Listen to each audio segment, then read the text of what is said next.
Hey, I know I'm pretty hot, but this is ridiculous.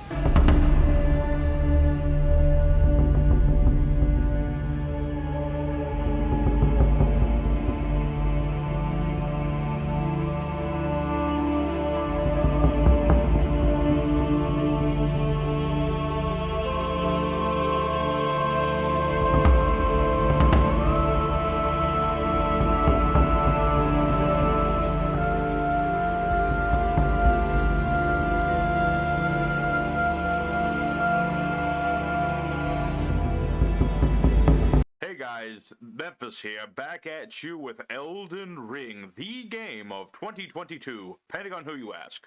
On our last outing, we entered the lands between, mastered intricate battle system, survived a white man proposing to us, and played hours of tag with a large man on a large horse with an even larger halberd. All of this right before life hit me like a truck and I was yeeted right on out of there. But in my time away, I have goaded my mind with the sauce of knowledge. I've taken a leaf out of the page of Sir Gettin. First things first, I must acquire the hose. No sooner do I attempt to find said ladies than one of them materializes right in front of me. Melena's a spicy redhead who loves pina coladas and getting caught in the rain. She's got more ulterior motives than a DC politician with an obsession with getting set on fire. But she's cute and lets me level up, so I ignore these last two things. And boom market shoe, I've got my first maiden. I hurriedly run back to my only sane friend for miles, Santa Claus Superman himself, when all of a sudden, a little lady over here beckons me forward.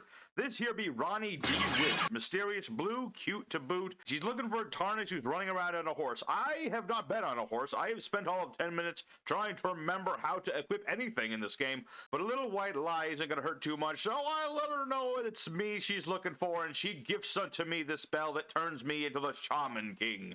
First 5 minutes back into the game, and I have already acquired myself 2 whole maidens. Suck it, Vara. You didn't know nothing about this guy. And I finally get on that beautiful steed, and it's time to get swole. My day begins as I exit my man cave and head out into the world, picking any flowers that I can find, and murdering any small furry creatures I can get my hands on, killing the homeless, breaking any skulls I find, and taking on this mother patrol. This troll comes here in the opening area, and he looks pretty intimidating, but he's actually pretty much a pushover so long as you pay half as much attention to his moveset as you should be. The first few in-game weeks is basically a repetition of this. Gather materials, slaughter the critters, and fight the troll. I have essentially transformed Elden Ring into a Minecraft Extended Edition. Part of me doesn't feel too good about this. I have gone from battle against the likes of Leif the Swordsman, and now here I am selling flowers to Santa Claus. Of course, when I finally level myself up to level 30, I feel a lot more confident in myself. I feel like maybe all my years of playing Pokemon have finally paid off in a small way, and it's time for me to become a much more chatty man once more and take on the mother flippin' dragon. This year's flying dragon Agheel. He is the lord of the swamp. If you're wondering why he's called the flying dragon, it's cause he flies. I'm glad the developers let me know that. This year fight's actually pretty easy to do so long as you have torrent and you can cheese the heck out of it. One might say that's pretty lame for me to cheese yet another boss, but let me tell you, if I can sprinkle delicious cheese on my opponents, I am going to do so right before I eat them. He's pretty darn slow, and I can run right past him on torrent, slapping away at this guy's wings with my sword. And the only really difficult thing is that you can't really lock onto the darn thing, otherwise your camera goes topsy-turvy. Yet despite how easy it is to cheese this boss, I do spend my first 4 attempts largely on fire. But eventually it all clicks together, me and Torn get in sync, I start learning how to fight on a horse, and we take down Agheel with nary an issue, to the tune of a bare minimum of 5,000 runes. I could have killed 5 trolls for all that. But yeah, level 32, and I have defeated a dragon. I'm feeling pretty damn confident. After all, what more could this game possibly throw at me?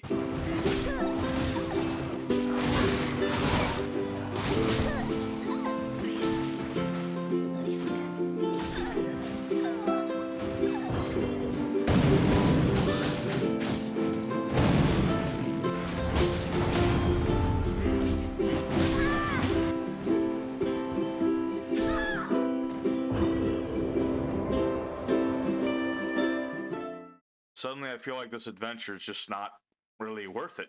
Yo, what up, bitch? Oh, whoa, Leaf? Is that you? I thought you were dead. Dude, you poked me in the ass 100 times. That's not enough to kill anybody. You tell that to Naruto. Anyway, why are you whining over here in the corner? Oh, well, I did all this grinding, and I thought the game was gonna get easier. Dude, you're level 32. The max is 713. You're a little goldfish in a bowl, in a slightly bigger bowl, in a closet, 100 miles from the ocean. Get your ass out there and touch some grass, you weeaboo-looking motherfucker. Okay. Hey guys, Memphis back, and welcome to Exploration, the movie, the game. Here we are in the lands between, and we have moved out of the daycare that is Limgrave in order to become less a bottom bitch and more of a top elven lord. Because let me tell you, I have met so many cool, interesting people on my adventures. I met Patches who tried to murder me, but afterwards opened up a very nice shop. Mate, Blythe the Wolfman, he's basically my best buddy. We bonded over murder. Alexander the Pot let me shove something long and hard right up his rear. Of course, one of the best people I meet on my travels is a man named D. D is a very kindly man. After I beat up a man on a boat, D introduces me to this beast clergyman man who is, a thing. And to this point, Melina, my lady, she finally decides to do the most sensible thing a woman can do, and that's listen to the horse and know that I am prepared to be Elden Lord. And she sends me off to the Round Table Hold to meet all my fellow Tarnished.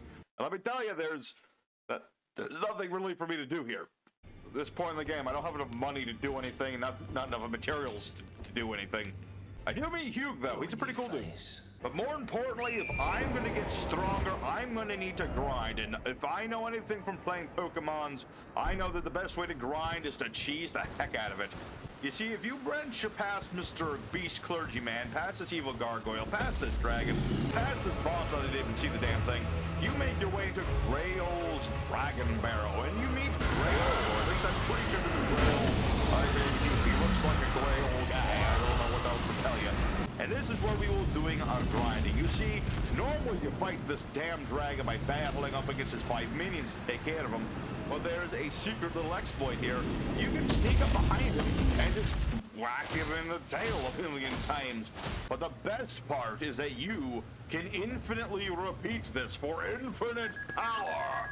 See, once you get Grail down to his last few health, all you have to do is jump on your horse, take out the last bit of his health, beeline yourself back to the side of Grace, and if you time it quite right and you manage to reach the Grace before Grail technically dies, you turn right around, and he's back to life. Oh my goodness, infinite rune farming.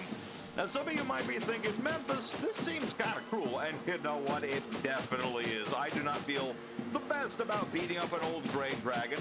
I mean, Grail's a pretty cool dude. You know, he's helping me farm, he's helping me get stronger. But it doesn't feel good beating up a defenseless creature. Not gonna lie. I would apologize, but all of his babies up front are gonna beat me up if I go near him. So once I'm finished my grinding, I'll definitely have to leave him a very nice fruit basket. Technically speaking, I could grind here for the rest of the game and get myself to max level before Market, but probably not. I'm just gonna help myself to a few runes, and then I'll thank Grail and bid him a very hearty adieu. Oh no. So, hey guys, Memphis here. It seems that I had a bit of a mistake there on that last run. I didn't jump off the horse quite right, and now our boy Grail is dead. Really sucks. He was my buddy, he was my pal, and I lost my buddy. On the one hand, I feel kind of bad about it. Grail did not deserve all of those punishing blows of mine. He deserved to live his twilight years with all of his babies. On the other hand, I'm kind of glad. I have gotten way too used to grinding this dragon. I need to adventure out more. I need to battle strong enemies and get tougher the good old-fashioned way. And so, it's a bittersweet moment. Goodbye, Grail. You were the chadliest of chadly men, the wisest of wise guys. I will always remember our beautiful friendship between men, our bromance to end all bromances. Oh wait, you were a woman. Oh shit, now Twitter's gonna come after me.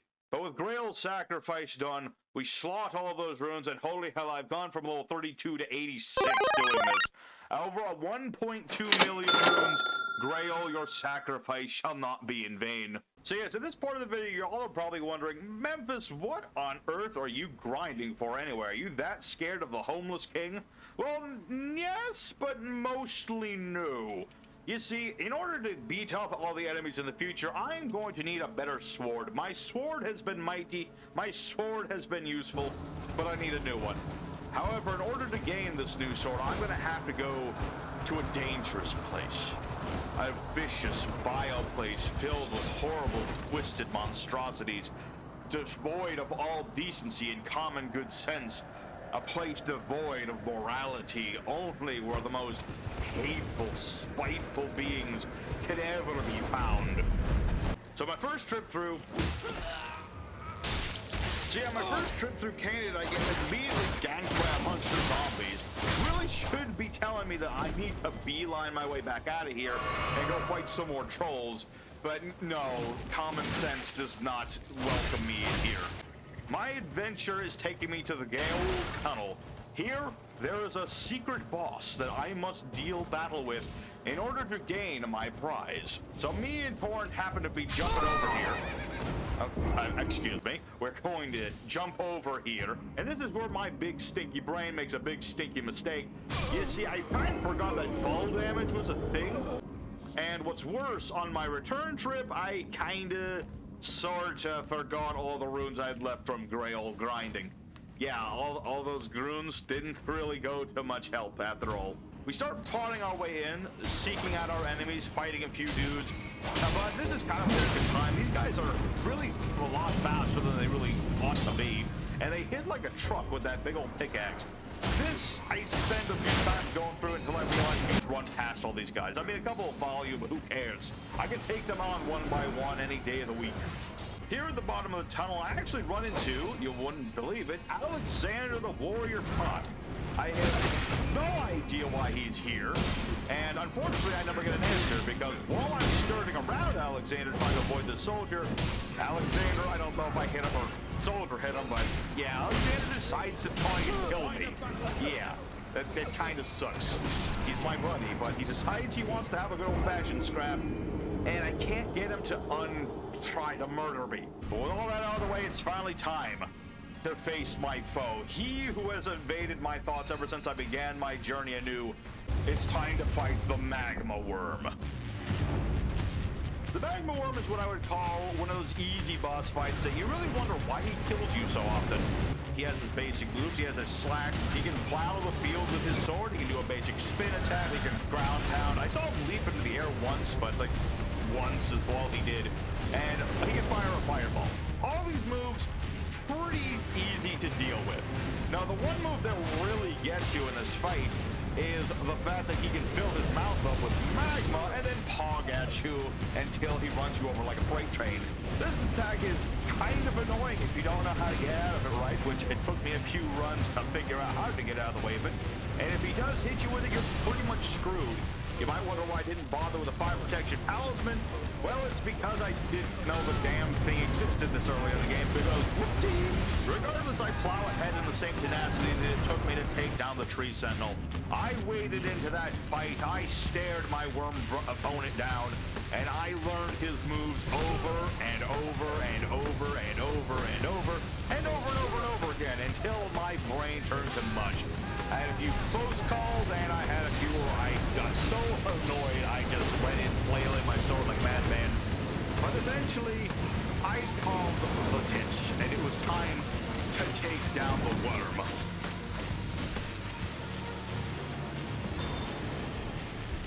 And thus, my prize, the Moonveil Katana, one of the strongest katanas in the game, which actually can not only be scaled to intelligence and dexterity and the like, but also it fires laser beams. That's right, I'm officially an anime character now. Of course, my idiot brain decides to rear its head once again in this, because it turns out that when I was slotting all those points from before, I missed one in intelligence. So I can't actually effectively use this sword. Yeah, that kind of sucks. But you know what? this is okay. I can grind some more. There's more I can do. There's side bosses for me to fight. And more trolls that I control. And that's what I'm gonna do. That's right, folks. The story has only just begun. I have my new sword. I have stronger gear. And I have the heart of the Elden Lord beaten in my breast. And someday soon, I shall become the Elden Lord.